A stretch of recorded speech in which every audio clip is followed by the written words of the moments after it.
Olá pessoal, vocês pediram, eu vou falar um pouquinho dos tambores, das batidas. Esse aqui foi o meu primeiro tambor, é um Lakota, com amarração em couro, e esse é o Zil, tá? Vocês vão ver que cada tambor aqui meu tem um nome, porque cada um tem uma função também, tá? Eu não sei se vocês conseguem reparar aqui no vídeo, que eu tenho amarração nele em couro aqui, e eu tenho um cordão vermelho, que tá passando aqui bem no ponto central dele, fazendo a volta. O que é isso aqui? O que aconteceu? Esse tambor foi amarrado com o próprio couro, então o couro, para fazer a frente dele, onde é tocado, e uma outra tira, né, o que a gente chama de tento, que é a corda de couro, para amarrar ele. O que acontece com o couro com o passar do tempo, no caso da amarração? Com o passar dos anos, esse couro, mesmo que você hidrate tudo, ele tende a ressecar. E aí ele vai cedendo, então ele vai não mais segurando a amarração. Durante algum tempo você consegue reforçar esses pontos e manter a afinação. Só que tem uma hora que não dá mais para fazer isso. Aí é necessário o quê? Desmontar o tambor e refazer o processo. Ou você troca o tento, ou você coloca uma corda. Eu gosto muito da de polipropileno, porque ela dura muitos anos, tá? Ela tem uma tensão e uma resistência muito boa. Não é um material natural, mas é um material que tem maior durabilidade e mantém a afinação do seu tambor por muito mais tempo. No caso aqui do Zil, o que acontece desse Lakota? Já não segura mais, então é um tambor que eu preciso já desmontar e remontar. Eu preciso tirar toda essa corda, eu não corto, tá? Eu vou umedecendo essa corda, vou umedecendo o couro e vou desfazendo a amarração dele, tá? Eu evito sempre de cortar, só em último caso mesmo que não tem como, eu acabo por cortar. Se não, eu dou preferência sempre por desamarrar o tambor, fazer todo o processo inverso. O que vocês vão perceber do som desse tambor aqui, tá?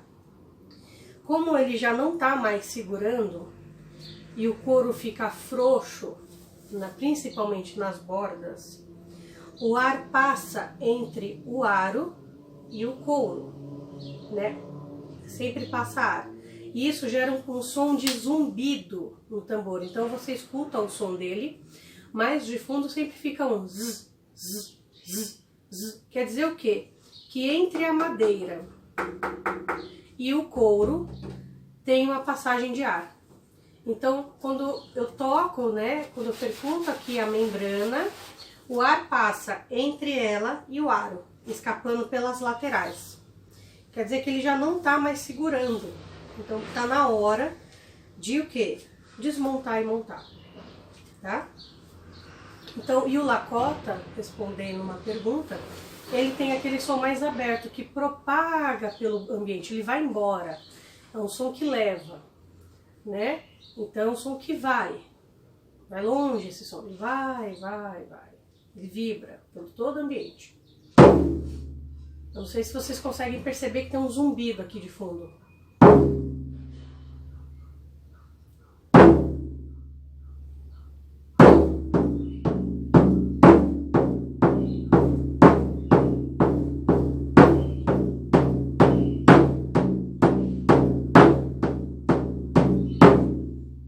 Então esse já é um tambor que tá na hora de consertar, tá na hora de arrumar.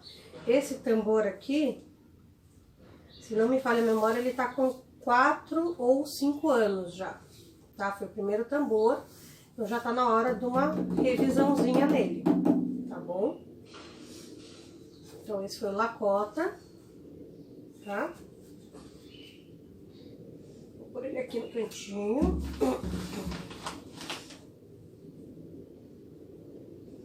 Vou pegar aqui, deixa aqui, o segundo tambor, mas eu vou manter os padrões de Lakotas, tá?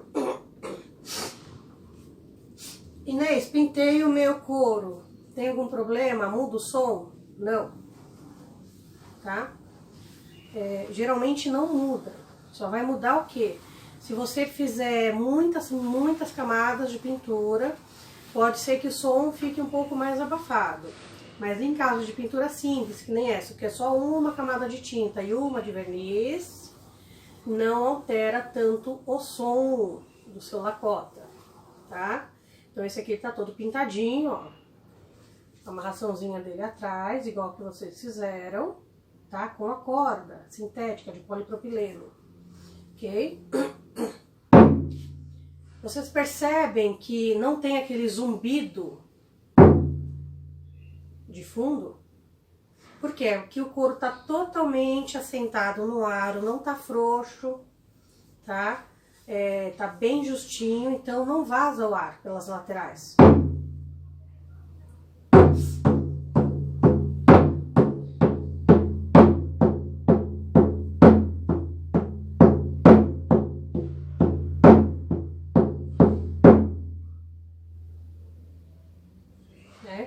E esse aqui é o Bebê Tzolk'in, tá? Ele tem uma pintura do Sincronário Maia, que é o tambor que eu uso para essa meditação específica do Sincronário Maia, tá? Por isso cada um tem um nome, e como eu disse no começo do vídeo, cada um tem uma função. Então esse é um outro modelo de lacota. Eu tenho um lacota menor, eu vou até colocar ele aqui de frente aqui para vocês verem a diferença de tamanho. É um lacota de 35, ó. Né? Ele é bem menor em relação ao tamanho do 40. Tá, é visível a diferença de tamanho.